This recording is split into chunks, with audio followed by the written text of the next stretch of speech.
So it is December 30th, 2022. It's almost New Year's.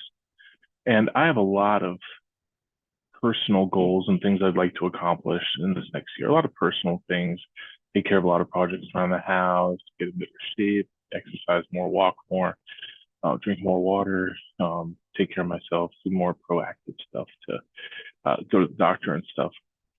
But one of the things that I think about that as I'm seeing everybody post their resolutions and stuff is what does the industry as a whole need to do for 2023? What does the cyber industry need to do? If we think about ransomware and the challenges that we have as far as business email compromise, phishing, it's pretty much been status quo for the last several years.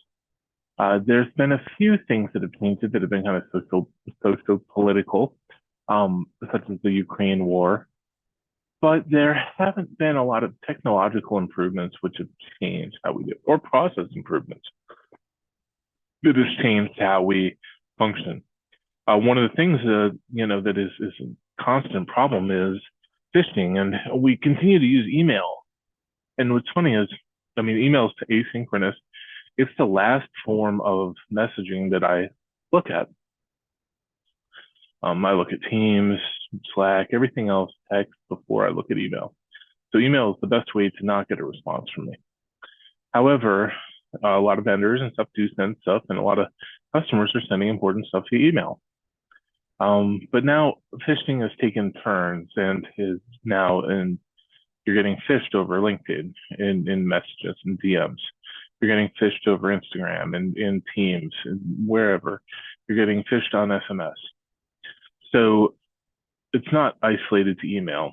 And one of the problems is that email is only one of those that has, well, Teams does, but Microsoft services and email are really the only things that have any kind of security preventing any of that, or security you can buy, whether it's Mimecast, Proofpoint, Microsoft Defender APT, any of that kind of stuff. You can't do anything to protect your texts. You can't do anything to protect your, your other messages that you're getting through WhatsApp or Facebook or LinkedIn or Instagram, Snapchat. Can't do anything to filter that. So I don't know if we can change that because we can't control those platforms. It's up to those platforms. So those platforms, please take it seriously and, change how you're viewing security. Now, for the rest of us, we still have email to worry about. We can worry about SMS, please, Android developers and things like that. Please come up with a solution for that beyond just like the carrier-based scam call block, which doesn't really help me against, targeted voice phishing or SMS phishing. What we need to do is take care of the email problem. That's one vector we can control.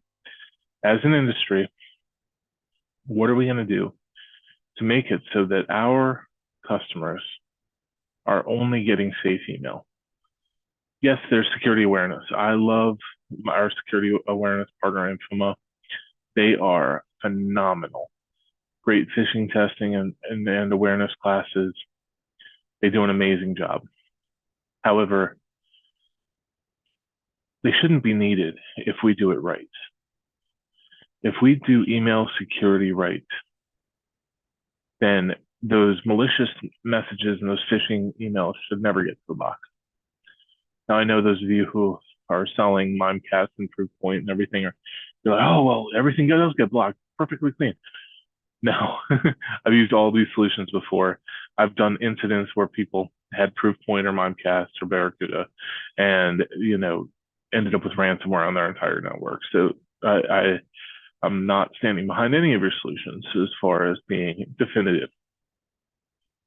What I will say is that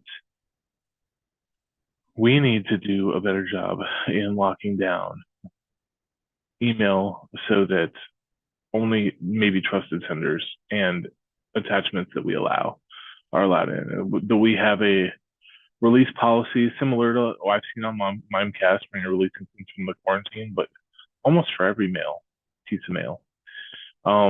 if there's an attachment, I'd rather it be held. If there's a link out, that needs to be sandboxed and tested, but that should be checked also. I mean, that should be something that you have to release. I know, at least in my mind, I'd rather just release the stuff that I want to release. Now, I know a normal user, that's too much for them. So what are we going to do about them? So I'd say for the industry, for our New Year's resolutions this year, what we should do is figure out how to solve that email problem. There's a lot of great technology out there, Armorblocks, for instance, which will do an amazing job. But how do we even make that better? How do we make it so you can go into any employee's email box and with 100% certainty that every message in that box is safe? That's where we need to get, or at least mostly. We're using Microsoft ATP on some of our accounts, and right now I get very limited phishing email, but when it does come through, somehow bypassing ATP, it's vicious. And it only has to succeed once. Where we have to succeed every time in blocking, the attacker only has to succeed once. Let's make this easy for our users, cyber industry. Let's figure out how to improve the email security situation. Thanks.